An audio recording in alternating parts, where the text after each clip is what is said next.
Now, if Earth's history were a movie, we humans would only take up the last second of the end credits. Our planet has been around for about 4.6 billion years, but our human story began about 300,000 years ago, in Africa. Now our ancestors had some wild adventures in nature. They could have run into creatures so big they'd make today's elephants look like puppies. The woolly mammoth is a pretty famous animal, sure. His cousin, though, the Columbian mammoth, not so much. This giant used to roam places from Canada all the way down to Mexico. Unlike the furrier woolly mammoths, which hung out in colder places, these animals had shorter hair, resembling huge elephants.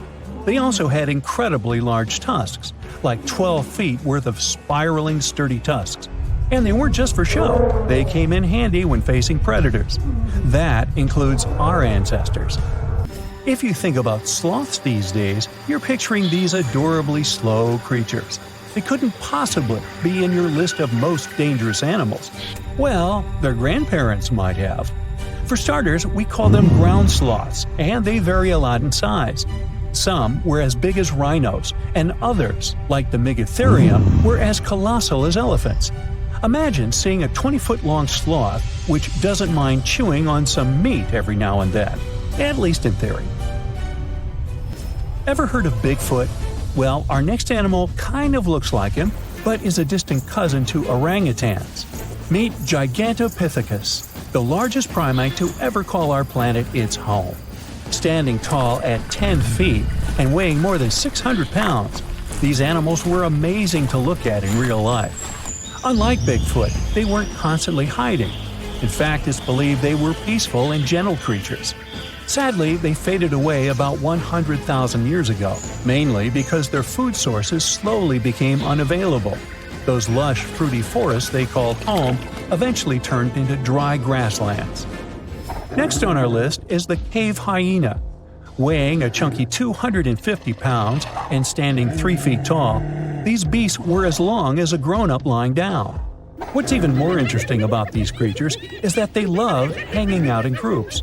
A pack could be as big as 30 of these animals, which meant they could easily take on even the biggest, heaviest mastodons. Our ancient families would have needed to stay alert around these hungry specimens. Sadly for these hyenas about 20,000 years ago, their numbers started going down. Soon enough, they completely disappeared from the planet. Quick pop quiz. What's called a tiger but isn't really one? It's the saber-toothed tiger.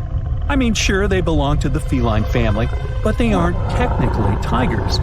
First appearing around 42 million years ago, in July I think, many of their kind were gone before we even showed up. However, early Americans might have bumped into a couple of specimens from this group. If that really happened, it would have been quite the encounter.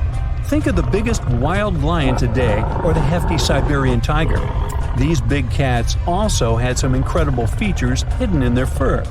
They were good at sneaking around, hiding, and pouncing on mammoths bigger than themselves.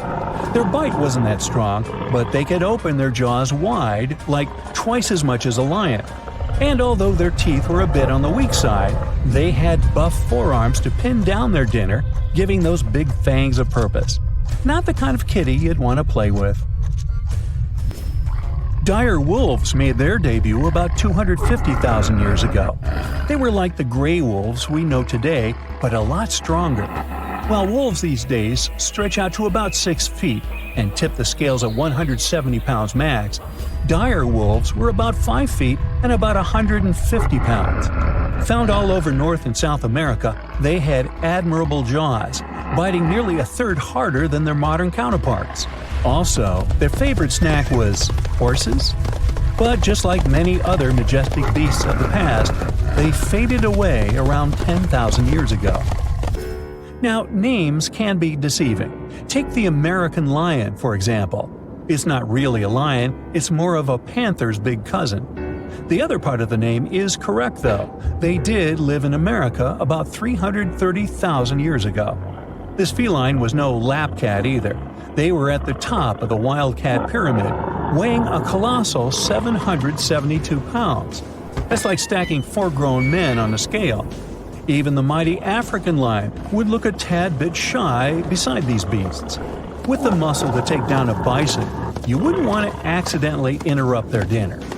They parted ways with this planet around 11,000 years ago, right after the last ice age. Now down in Australia, about 50,000 years ago, I wasn't around then, there lurked a relative of the Komodo dragon, the Megalania. Experts love to have debates on how big it was. Some say it stretched out to 23 feet. Others think it was just about 11 feet long. Either way, they were basically mega-sized Komodo dragons with a dangerous bite. If you think bears are already big and fluffy now, let's introduce the short-faced bear. While this big creature stood on its hind legs, it towered at 14 feet. With long limbs, they could outrun today's bears, hitting speeds up to 40 miles per hour. These ultra bears sadly disappeared around 11,600 years ago. Now imagine a crocodile. Okay, imagine that same crocodile, only supersized, with sporty legs, doing its thing in Australia about 1.6 million years ago.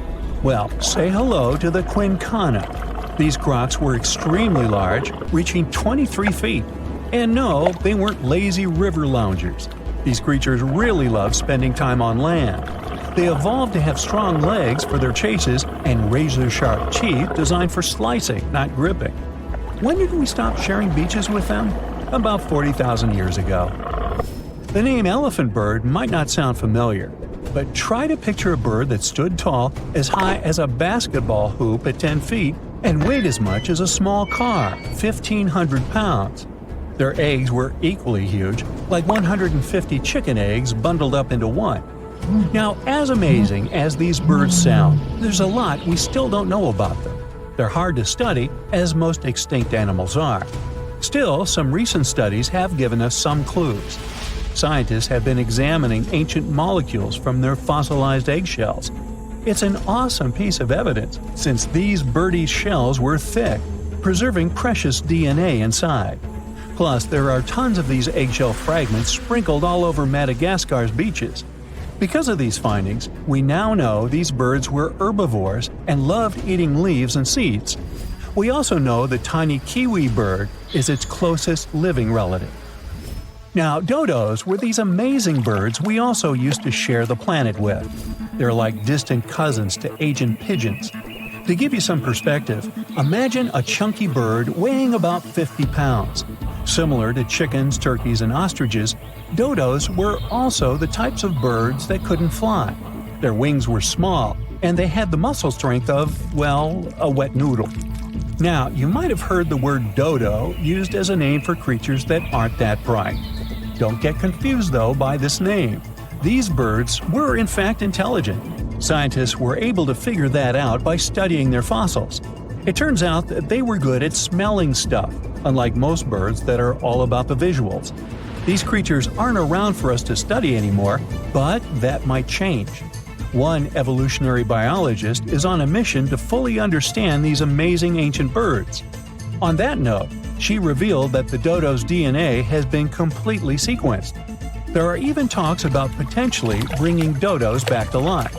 They would make a nice addition to the lovely beaches of Mauritius, the place they used to call home many, many years ago.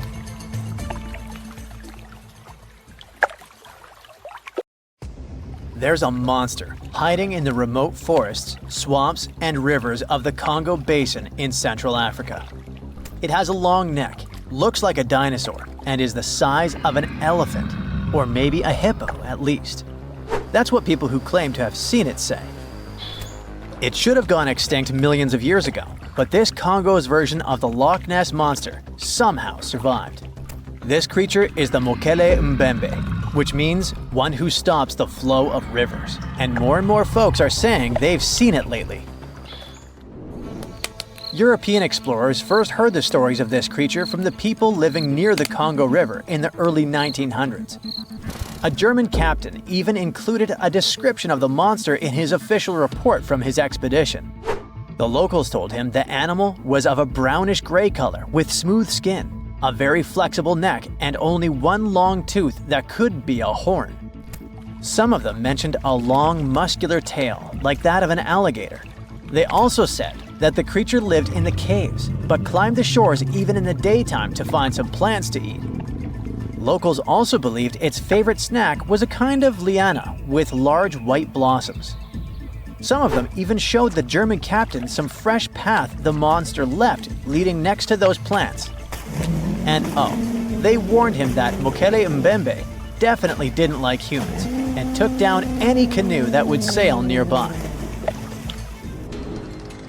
Dinosaurs were a real hit in pop culture in the 1910s, and several newspapers in Europe and North America wrote about the dino-like monster from Africa back then. In the later years, several expeditions traveled to the Congo Basin to search for Mokele Mbembe or interview claimed witnesses. They did not find any direct physical evidence, but collected many stories. One zoologist in the 1980s said he took a film of Mokele Mbembe, but the footage did not develop properly. Stories and movies like Jurassic Park have kept the dream alive that dinosaurs might still be hiding somewhere in deep forests.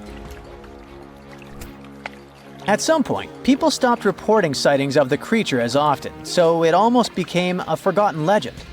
But it all changed recently, as many people claim to have witnessed the mythical monster with their own eyes. Cryptozoologists, those fans of mysterious creatures, believe it could be a dinosaur that, for some reason, didn't go extinct, related to a brachiosaurus or a diplodocus. This idea comes from how people describe seeing the creature, with a super long neck, a huge body, and a tiny head. They think it might have stayed hidden in the deep forests of Africa all this time. But scientists say that if it really were the last living dinosaur, we would have found some real proof by now, like a photo or bones or something showing it walking around the Congo Basin. Some expeditions that are trying to find proof the monster is real have even used sonar technology to scan the murky waters of Central African rivers and lakes in search of any large, unidentified creatures. Some people even narrowed down the monster's location to a specific remote lake, surrounded by untouched jungle in the swamps. So far, the search for evidence hasn't been successful. The explanation behind all the sightings of the Mokele Mbembe could be the changing ecosystem. More and more human settlements are moving into the huge Congo Basin rainforest. People aren't used to seeing large animals that live in the forest, so they believe they have witnessed the mysterious creature from their folklore. The human brain often fills in the gaps in something we don't know and uses imagination to explain it, especially if there's a ready-made version that everyone's heard of. But still, we can't completely rule out the possibility that there are some new, unknown species of animals hiding in the Congo forests. Maybe just not a missing dinosaur. Another legend, this time Mongolian, says there's a giant worm living deep in the Gobi Desert. Yep, similar to the monster you've seen in Dune. The creature, which is supposedly up to 6 feet long, can spit acid that could melt anything and shoot electricity. They say it spends most of its days hiding underneath the sandy dunes, but likes to come out during the wetter months of June and July. The people in the West first found out about the megaworm of the Gobi Desert thanks to an American paleontologist, Roy Chapman Andrews. This brave man was probably the inspiration for Indiana Jones. In 1926, he wrote about the creature in his book. At the meeting with Mongolian leaders, Andrews heard detailed descriptions of the creature, even though none of them had ever seen it themselves. One of them said it looked like a sausage that was about 2 feet long, with no head or legs. According to him, the worm was so poisonous that just touching it could instantly take your life, and it lived in the loneliest parts of the Gobi Desert. Andrews didn't think the creature was real, but he shared these stories again in another book. And then, stories of the monster spread around the world. In some of them, it's only 1 foot long. In others, it's as large as a human. Some say it looks like a snake, and some describe it as a caterpillar. Some people claim it has wings and can fly, and others think it could be a supernatural evil being without a body. The color of the creature also remains a subject of debate. It could be white-gray, brown, or even bright red. The stories of witnesses are probably so different because the creature doesn't even exist. In 1983, one scientist who was visiting the region heard that an old man had managed to finally catch the mysterious worm. He also found out there was a nest nearby and decided to risk it all and see it. But instead of a scary monster, there was a tartar sand boa inside. Luckily for the scientist, this snake is non-venomous, but it does have gray-brown scales and could match the description of the giant worm. When he showed it to the locals, supposedly all of them said it was the monster they had seen. Big expeditions from America, Britain, and New Zealand came to the Gobi Desert to try and find the creature. Many other adventurers came from all around the world on their own, but found no evidence the monster was real. But many Mongolians are sure the death worm is no fantasy. If you don't believe there's a monster in the Gobi Desert, how about one in Lake Worth in Texas? According to local folklore, there's a part human, part goat creature with scales and long clawed fingers hiding there. It all started back in July 1969, when locals claimed to have spotted this mysterious creature roaming around. The newspapers loved the story and started reporting about new sightings. One article said that the monster jumped out of a tree and landed on some guy's car. Another report claimed that the Lake Worth monster decided to throw an automobile tire at a group of people. Someone even managed to take a photo of the creature, and the newspapers published it. Locals started flocking to the lake at night, hoping to catch a glimpse of the creature, but no one could find any evidence it was real after all. The author of the monster's photograph later said it was most likely someone's prank, because the creature really wanted to be seen. Then, a reporter from the local newspaper received an anonymous letter saying that it was 3 high school students who decided to dress up and scare people. Even despite this, some cryptozoologists think it could have been an undiscovered primate species that walks on 2 legs. We don't know if the Worth monster is real, but it does one good thing and brings together the local community. Every year since 2009, they throw the Lake Worth Monster Bash. Beneath the thick, shadowy canopy of a prehistoric rainforest, a silent hunter slides into the murky river waters. This is Titanoboa. Its size is horrifying, stretching over 40 feet long, which is about the length of a school bus, and weighing as much as a small car. It reigns as the largest snake ever known. This is around 60 million years ago. It's only been 6 million years since the dinosaurs were wiped out by an uninvited asteroid. Nature is slowly returning to life, the Paleocene epoch. Titanoboa's home is lush and sweltering. The air is very humid, like in a steam room, and the rivers are teeming with fish, perfect for a predator like this. Now that the dinosaurs are gone, Titanoboa becomes the queen of hunting. It's perfectly built for both power and stealth. A strong, sturdy spine can hold the snake's massive size while staying smooth and silent. Titanoboa glides through the water like a shadow, barely visible. It doesn't chase. It doesn't need to. Titanoboa waits beneath the river's surface, in darkness. A bunch of ancient lungfish meanders too close. With one surge, it lunges, its jaws snapping shut. The fish doesn't stand a chance. Titanoboa's grip is unrelenting. After the prey stops moving, the snake immediately consumes it whole.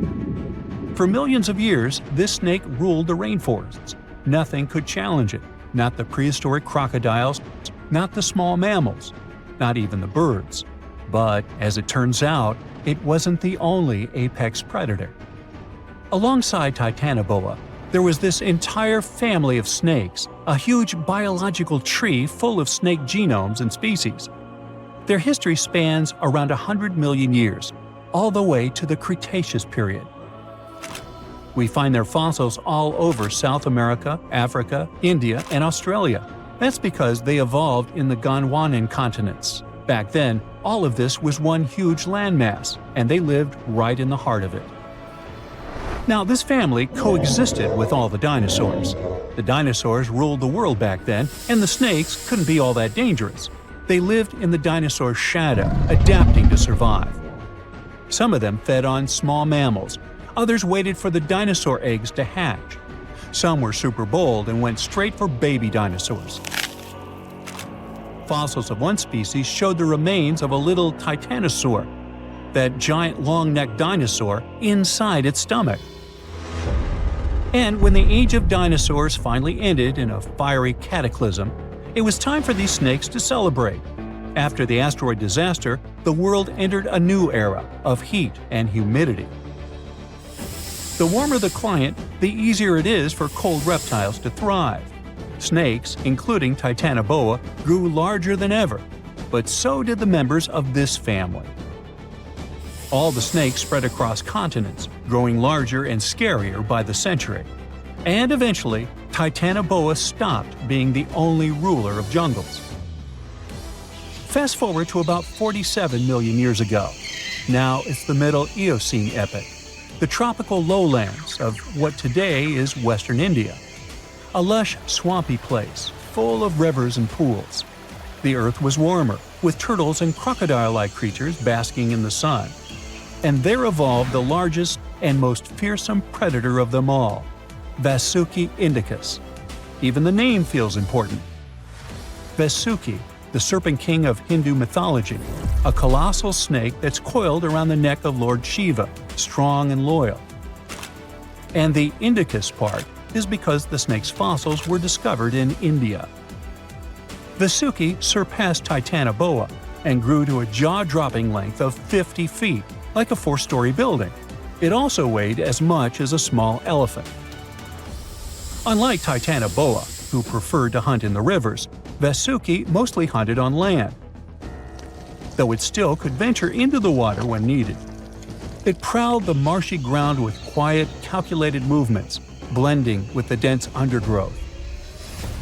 Vasuki also ate crocodiles, massive turtles, and even early whales in local water pools. No one stood a chance. It had immense muscles and squeezed with unimaginable force. But the snake's jaws were much scarier.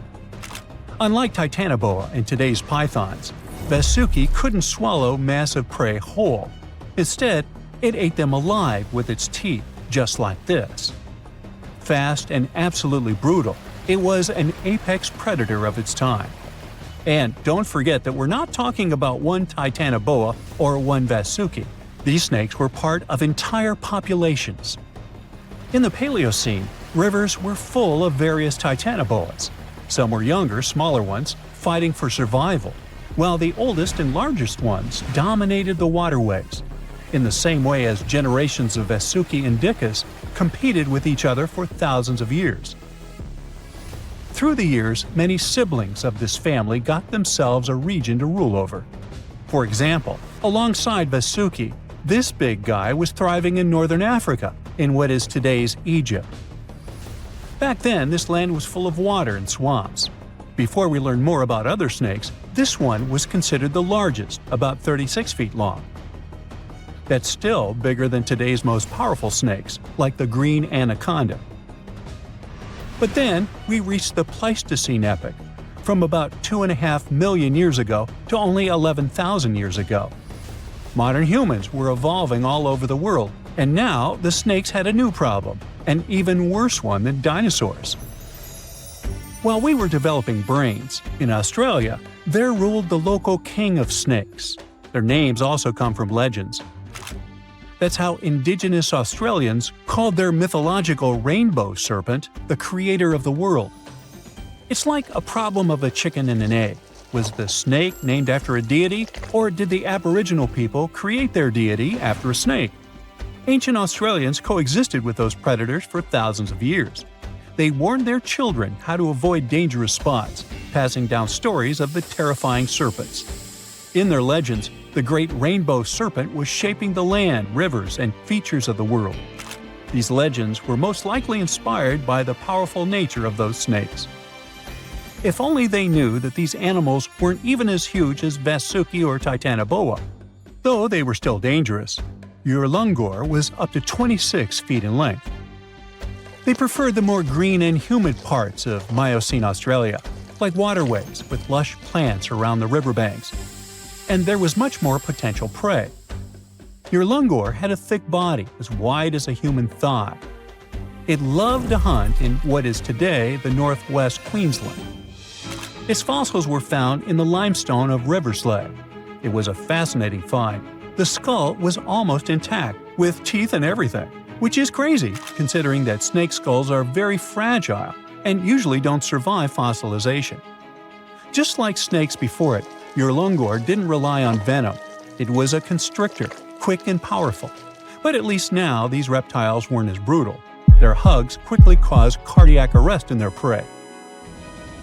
So the end came rather quickly. Also, they no longer could swallow the prey whole, and didn't have the same sharp teeth as Vasuki or Titanoboa. So both Urlungor and Wanambi had to eat very slowly, just like pythons today. Meanwhile, Wanambi was about 20 feet long. This one had a similar head, so it could only hunt marsupials, reptiles, and other little things that ventured too close. Wanambi's domain was the waterhole. It lay coiled in the shade, motionless, its body blending seamlessly with the dusty earth. If kangaroos and wallabies cautiously approached to drink, they wouldn't even notice the predator until it was too late. The Wanambi snakes lingered in Australia for millions of years. Even when the climate and ecosystem changed, it didn't bother these guys. In fact, they thrived in Australia's cooler, drier regions. Yet, even giants fall. Time moved on, the earth cooled even more, and nature began to change. Wanambi managed to last up to around 50,000 years ago, and could have lasted longer if it wasn't for humans. The same Aboriginal Australians who once feared Wanambi eventually spelled the end for the snake. All these years of being the apex predator, only for the little apes to hunt you into extinction. But that's how evolution goes. Eventually, all the giant snakes disappeared, leaving behind only their fossils and stories like this one. Guam is not like any other island. It should be, from the looks of it, a peaceful green paradise in the vast blue of the Pacific. But something happened here that changed this place forever. Guam was invaded by awful little creatures, millions of them. Ecologists can't catch a break in this place. One time they had a cool island get-together. People roasted a whole pig over a fire, laughing and talking. But when everyone stepped away for just a moment, something else decided to crash the party. When they returned, they saw it, a thick snake wrapped around the roast pig. Its eyes shimmered under the fading firelight, scales reflecting the embers. It was eating, swallowing the chunks of pork whole. A brown tree snake. This creature wasn't supposed to be here in the first place. It's an invasive species. It crept onto a cargo ship back in the 1940s, and in the years that followed, it couldn't stop bothering the island's true inhabitants, the birds. Guam was once a paradise of chirping, singing life. Its forests were home to 12 species of birds, so the air was always filled with beautiful whistles and calls. That is, until the snakes came. They slithered through the trees, finding nests, devouring eggs, and wiping out entire generations before they could even hatch. And in just 40 years, the jungle fell silent. Out of the 12 bird species, 10 are completely extinct. The last 2 are barely clinging on. The Guam kingfisher is a funny bird with a cute long beak. It was only saved by a last-minute effort to capture a few survivors. It went extinct in the wild, but ecologists managed to keep them in zoos for decades. And thankfully, there is great news. This year, things have improved for these guys, and now scientists released a handful of them in the jungles about 3,600 miles away. Another barely saved species is a Guam rail, also called Coco by the locals. The poor thing can't even fly, a ground bird completely defenseless. Thankfully, people relocated these guys on other islands and helped them make it. But the true horror of the brown tree snake wasn't just its hunger, it was its stubbornness. Now, most predators only eat what they need, but brown tree snakes, they stop at nothing. These guys have zero chill, They'll go for animals that are too big for them to swallow. They'll try to eat random stuff like trash. And if they realize that they literally took a bigger chunk than they could bite, they'll just leave the leftovers to rot. It's horrifying. When researchers were trying to understand why the birds were disappearing suddenly, they gave them tiny radio transmitters to track their movements. But every time scientists went to check on tagged birds, they kept finding the tracking signals inside the snakes, or in bodies left by the snakes. Oh, and now these snakes have nothing to eat. Millions of them. You'd think they'd just give up, but nope, they decided to change their diet. Rats, lizards, garbage, each other. Yep, these guys aren't picky. What's even crazier is that it was just the beginning. Birds aren't just there to sing pretty songs. They eat things like bugs and help keep nature in balance. And when they disappear, you can tell because something starts taking their place. Spiders. Guam's spider population absolutely exploded. The place is drowning in silky webs and creepy little legs. Especially the banana spiders. Giant golden-bellied creatures that build sprawling webs bigger than anything seen on other islands. Or the huntsman spiders, the size of a human hand. Like the name hints, they chase their prey down the island, skittering across the jungle floor, and use fangs to inject venom quickly. Tiny Argyle Road spiders are also lurking among them. These are sneaky little thieves that steal food from their much bigger neighbors. Sometimes they even eat those neighbors. And finally, the tent web spiders, whose webs are like entire cities. They create a single mass of silk where dozens, sometimes hundreds of spiders live together. Some ecologists call them condo webs, like some multi-level apartment complexes. These condo webs stretch from the ground all the way up to the jungle canopy, so the forest starts looking like a Halloween party. You can wrap into these things like a mummy. It became so common that hikers started carrying spider sticks, long branches used to sweep away the webs before they got caught in their faces and clothes. Recently, in 2012, they finally decided to count all these guys. Well, you'd never guess it. From 500 to 730 million eight-legged creatures in the jungle. The island has 40 times more of them than other places nearby, like islands of Rota, Tinian, and Saipan combined. And that's a low estimate, because some webs are not within an arm's reach. And these guys keep evolving too. The banana spiders usually weave something called a stabilimentum. It's a zigzag pattern of thick white silk woven through the web. Though scientists aren't entirely sure why they do it. Maybe it strengthens the web or makes them look bigger or scarier. The strongest theory is that it warns birds. The bright, thick pattern tells them not to fly around here because they'll ruin everything. Oh, but on Guam, you don't have to worry about the birds at all. So now they stop decorating their webs entirely. The worst part is that no one really knows how to fix this. To protect one of the species called the Micronesian starling, ecologists built nest boxes, safe enclosed spaces where the birds could raise their chicks. To make sure snakes couldn't reach them, they installed smooth metal poles beneath called baffles. The idea was simple. The poles were too wide, too slippery. The snakes wouldn't be able to climb them. Well, that was the hope. These brown tree snakes decided to lasso the poles instead of climbing them. One snake, thin as a rope, wrapped itself completely around the metal cylinder, coiling into a loop. Then it began shimmying up the pole. Scientists only discovered this in 2021. They've never seen a snake pull this one before. They literally refuse to leave the birds alone. Humans have tried everything.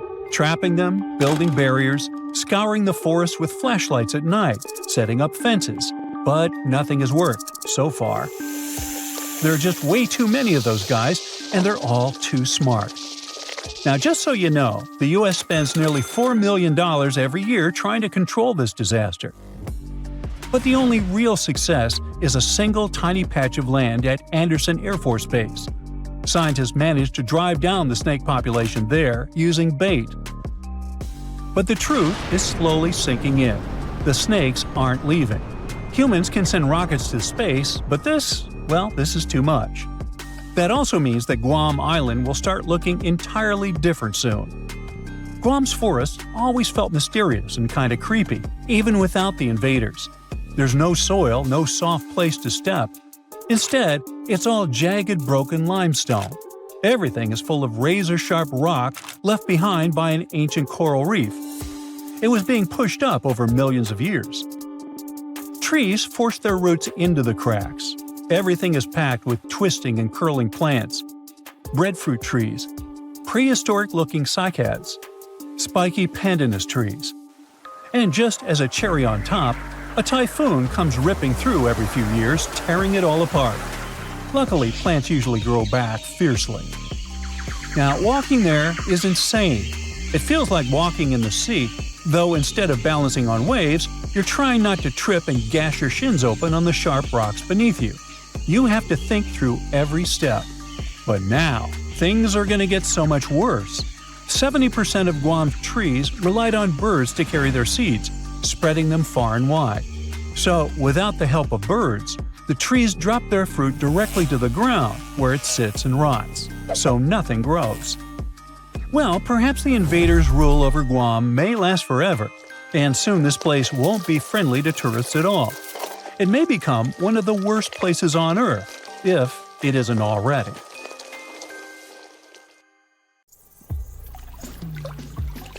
Now, of course you know that the Amazon River is famous for its piranhas, bull sharks, and other creatures you don't want to meet. But there are even more dangerous rivers in the world. The deepest of them, the Congo, goes so far down in some sections that even light can't reach there. It's the only major river that crosses the equator twice and carries enough water to fill more than 13 Olympic-sized swimming pools into the Atlantic Ocean every second. Wow! Even the most experienced boaters have trouble passing through all of the river's strong currents, rapids in its upper part, and waterfalls and gorges in the lower section. The Congo currents are so fast and powerful that they even divide animals like mountains and oceans do. There are new species of fish evolving separately on the two banks as they can't reach the other side and breed with each other. One of the most dangerous types of fish living here is the Goliath tigerfish. These monsters, that grow up to 5 feet and travel at the speed of 25 miles per hour, are relatives of piranhas. Their mouths are full of vicious, razor-sharp teeth. Their females lay hundreds of thousands of eggs, and the offspring are predators from birth. You have a good reason to fear the Goliath tigerfish, as they're the only freshwater fish in Africa that have attacked crocodiles and even humans. Okay, not swimming there. There are dense jungles and more hungry wildlife, including snakes and some aggressive hippos, all along the river. Still, it's used as a water highway in Central Africa, so barges traveling on it for weeks are often crowded with up to 2,000 people and capsize every now and then. And if you believe the local folklore, there's one more thing to be afraid of: the one who stops the flow of the rivers, a dinosaur-like beast that is said to live in the Congo River basin. There have been over 100 sightings over the last century, but no one can provide solid evidence the beast is real. At the turn of the 21st century, there was a series of terrible, mysterious stories on the Kali River in Asia. Something described as a mud-colored water pig would drag swimmers underwater in front of terrified eyewitnesses. British biologist Jeremy Wade stepped up to crack the case. He noticed that all the scary incidents were happening in one specific spot, stretching about 4 miles. Villagers told him this creature was growing big and bad from all the food it got. Wade examined the water with a depth sounder and thought it could have been a whirlpool. Then the monster dragged a domestic water buffalo into the water. The buffaloes are big and heavy, so the creature that attacked it would have to be super strong. Saltwater crocodiles don't go so far inland, and the most common local species of crocodiles don't live in cold waters. There were no bull sharks in the area either. Finally, Wade spotted several goonch catfish underwater. Some of them were human-sized. They couldn't capture these monsters with a regular fishing rod, but a special ceremonial construction did the job. The largest fish was 6 feet 7 inches long and 3 times the weight of an average conch. It was large enough to take down a human or a large animal, but Wade mentioned there could be even bigger ones living in the Kali River. The Orinoco River in South America is dangerous to navigate because of some crazy curves and strong underwater currents. It's easy to get lost here, even if you have your GPS on. There are sudden waterfalls all along, and you must be prepared to handle those to survive. The river is the only home to a rare Orinoco crocodile and has some pretty scary-looking vampire fish swimming around. This payara fish has sharp, spiky daggers that line their gums and 2 elongated fangs that rise from their lower jaws. Could probably use an orthodontist and some braces, you think?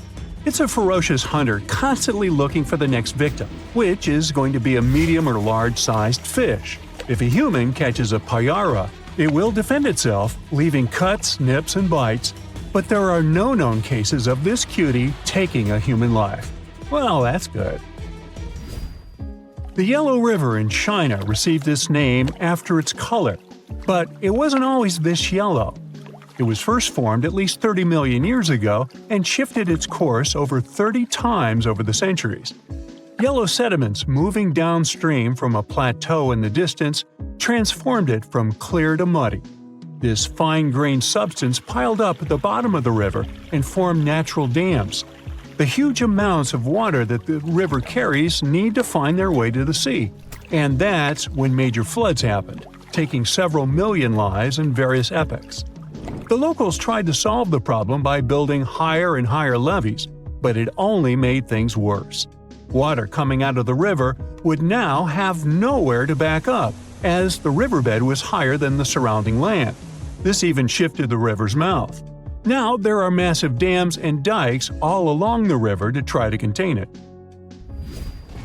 The Parana River is the second longest in Latin America and has many tributaries. They flow in from the highlands near the Andes, and there's a huge drainage in the wet season. This makes the river a perfect home for, guess what, piranhas. There are 30 to 60 species of these scary fish in the Parana waters. In late 2013, they attacked bathers cooling off by the water on a hot day. People started running out of the river as they felt something was biting them in the water. Luckily, no one lost their lives in the accident, but it's still considered one of the most audacious piranha attacks ever recorded.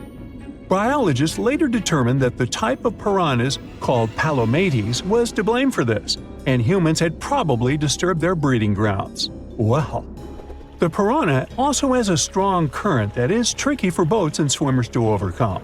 Plus, it often floods, which can be dangerous for people living in the surrounding areas.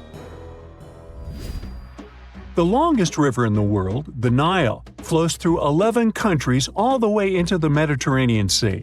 Expeditions have spent centuries looking for its source, and no one still knows for sure where this mighty river begins. Adding to the mystery, the Nile takes an unexpected turn right in the middle of the Sahara. Scientists have figured out the reason is a massive underground rock formation from millions of years ago. The Nile has served as the most important water highway for civilizations through centuries, but it has some pretty dangerous inhabitants, like crocodiles that grow to be 20 feet long, which is slightly more than the height of an average giraffe. These bad guys can reach a speed of 30 miles per hour on land and take the lives of a couple hundred people every year. Hippopotamuses that also live here sometimes go after boats, and venomous snakes like the black mamba and the Egyptian cobra add to the mix. One of the most dangerous creatures on the Nile is the mosquito, as they carry around all sorts of diseases that affect hundreds of thousands of people. The Brahmaputra River in Asia carries waters from the mighty Himalayas. When the snows in the mountains melt, the river floods massively, causing landslides, displacing millions of people, and taking the lives of hundreds of animals in the nearby national parks. Such floods are also common during the monsoon season in India, from June to October, with heavy rains. The course of the Brahmaputra River has changed incredibly over the past 2.5 centuries. Erosion is another danger it's hiding. The banks of the river are mostly made of weak cohesive sand and silt, And even though the erosion rate has gone down, it is still the reason a lot of people lose their land and get displaced. The Brahmaputra is one of the few rivers in the world that has a tidal bore. That's a strong tidal wave that pushes up the river against the current where a river empties into an ocean or sea. And there you have it. Australia used to have its own giants. Those were huge animals that could have dwarfed anything living on this continent these days. Scientists found the remains of many of those ancient creatures in the Narracuta Caves in South Australia, 4 hours away from Adelaide. It's a lovely region, but it can be treacherous. Watch out for holes the ground is pocked with. Known as pitfall traps, many of them are no wider than a coffee table. They're deep and plunge into the darkest of caverns. One of such caverns is called Victoria Fossil Cave, and it's a treasury that's been hiding the bones of around 45,000 animals for centuries. Some of the oldest bones belong to creatures far more terrifying than any animal you can encounter today. Those were the ancient Australian megafauna, huge beasts that roamed the continent during the Pleistocene epoch. During those, there were giant snakes, huge flightless birds, wombat-like creatures the size of a rhinoceros, and many others. One of the largest examples of the Australian megafauna scientists have discovered so far is the Diprotodon. That giant herbivorous creature was 10 feet long and 6.5 feet tall, and weighed more than 6,000 pounds, about as much as a small Asian elephant. Even though this terrifying beast didn't eat meat, it could have smashed other animals with its sheer weight.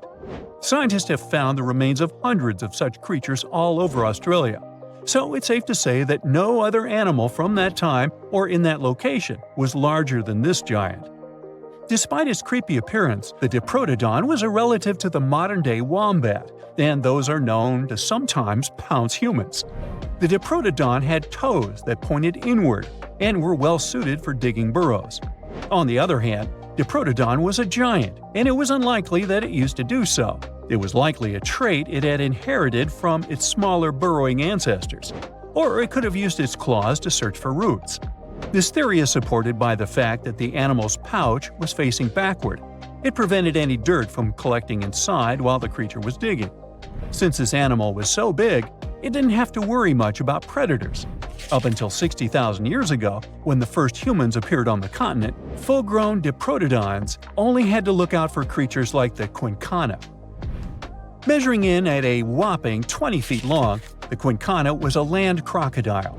It lived in Australia from around 20 million to 40,000 years ago.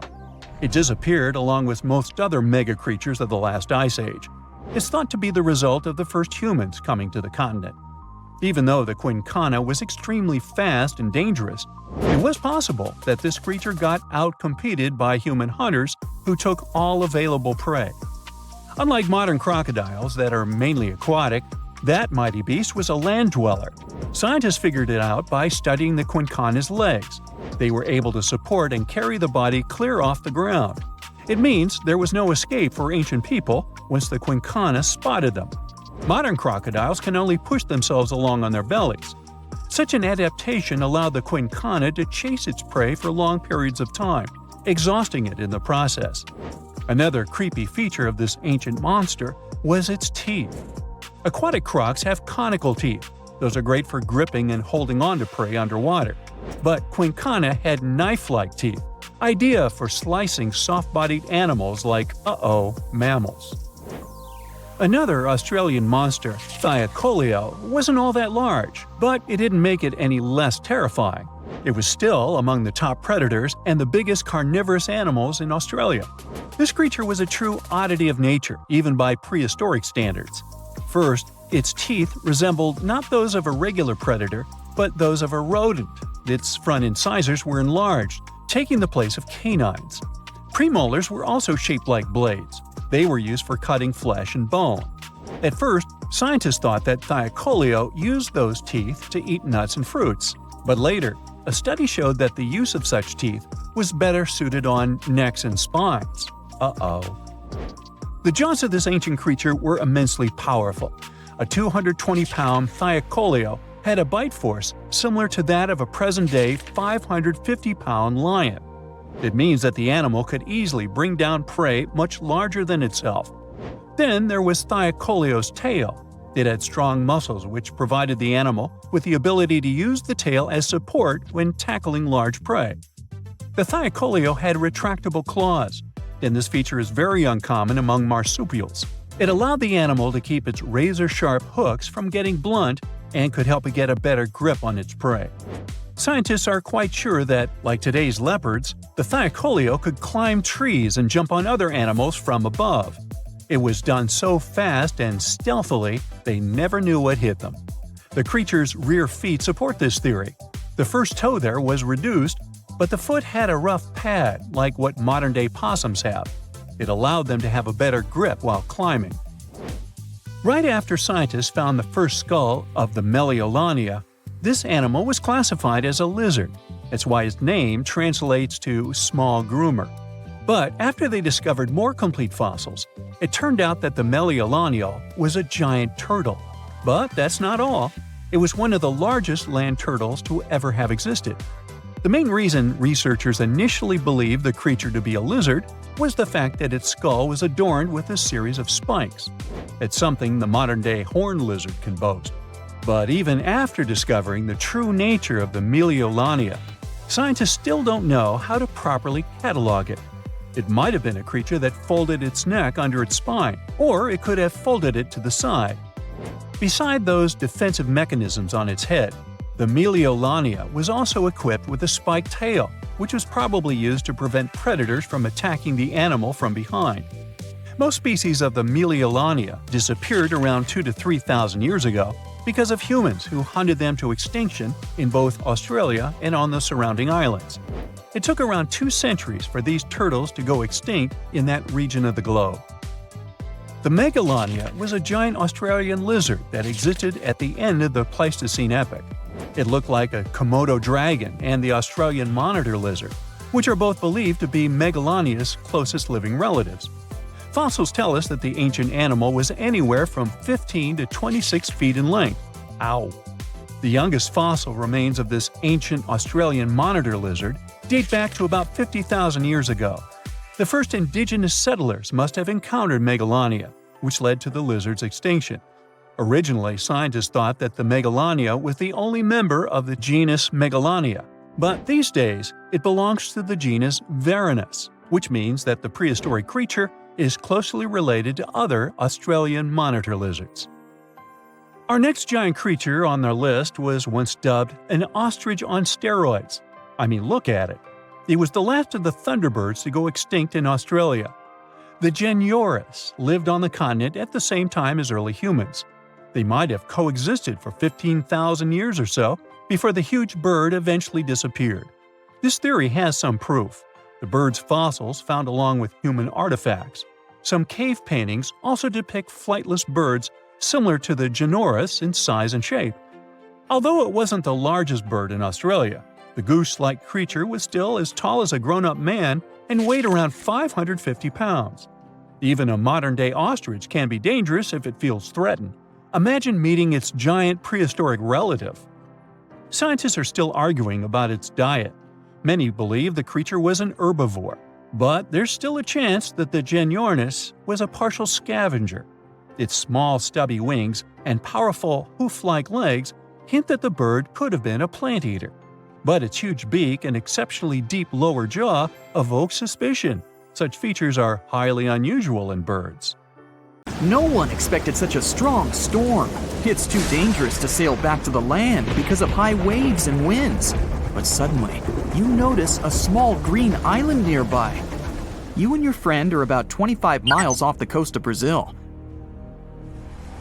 You were fishing and didn't notice black clouds obscuring the blue sky.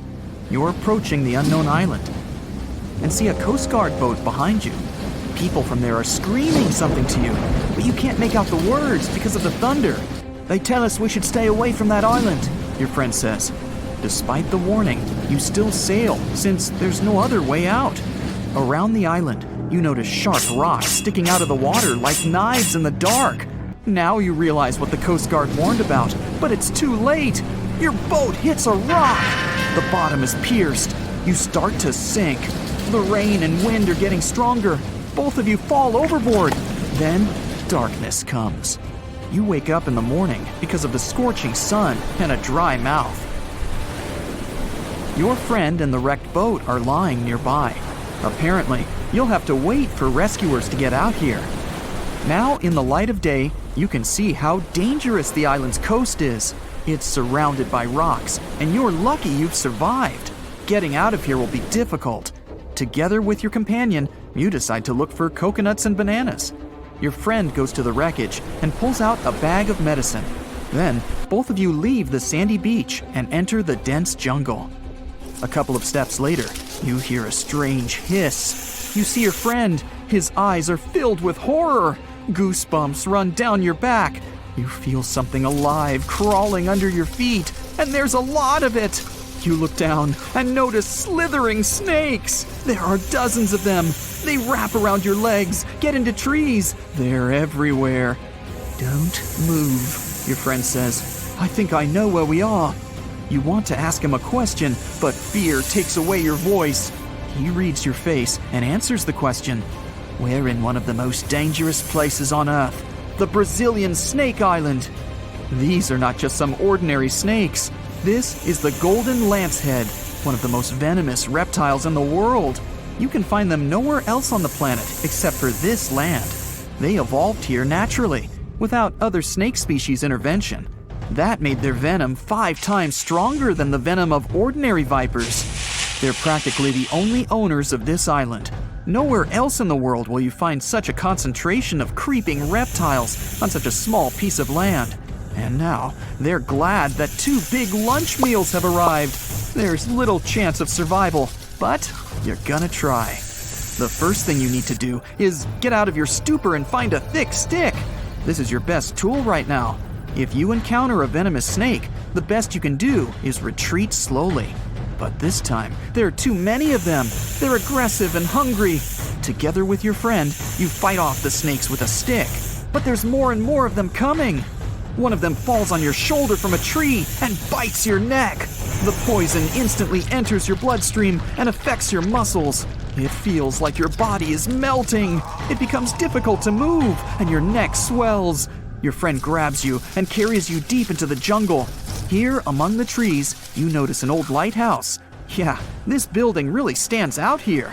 Once a year, the Coast Guard visits it. Your friend breaks down the door and puts you on the floor. You're afraid you won't be able to survive the bite. Fortunately, your friend is a doctor. He injects the necessary medicine and saves your life. You have a few minutes to rest before more danger arises. Your friend tells you that the unique snakes appeared here thousands of years ago. This island was part of Brazil for a long time.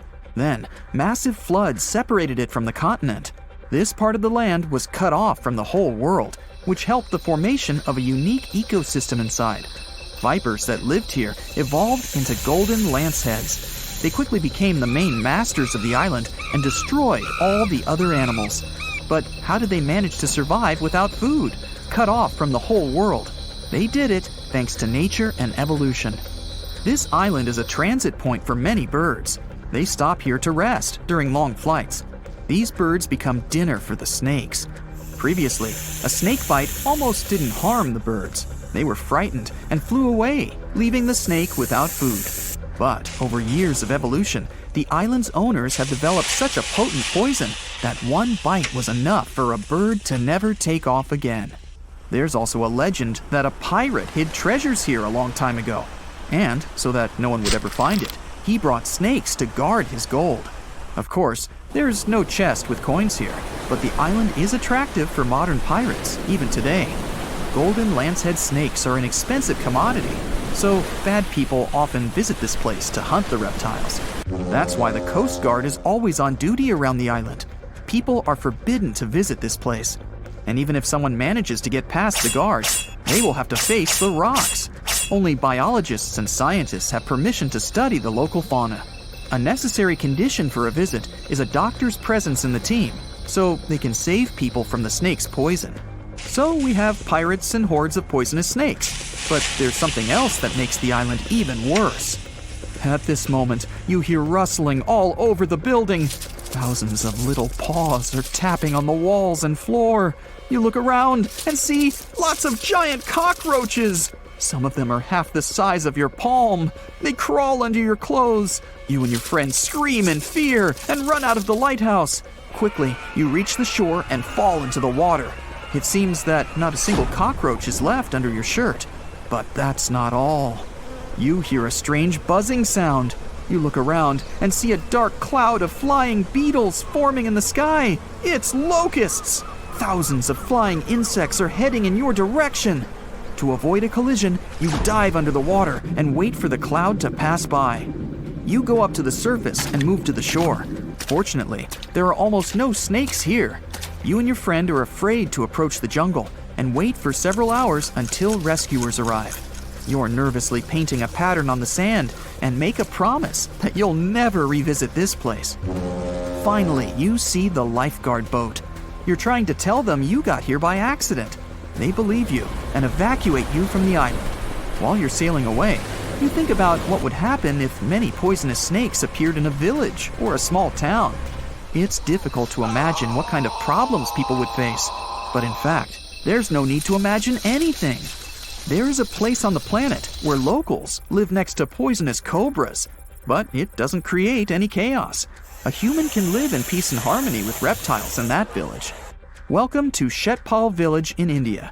This place has a population of about 2,600, and it's located in the jungle. It's hot here. Locals are friendly and responsive.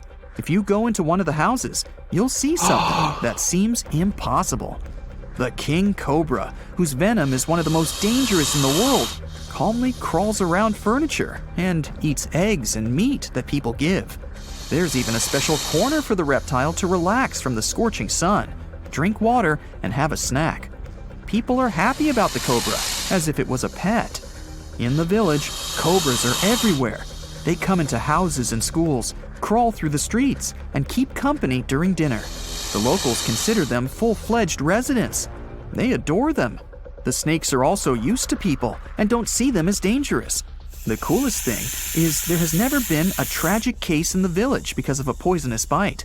There's no other place in the world where cobras live in such harmony with people.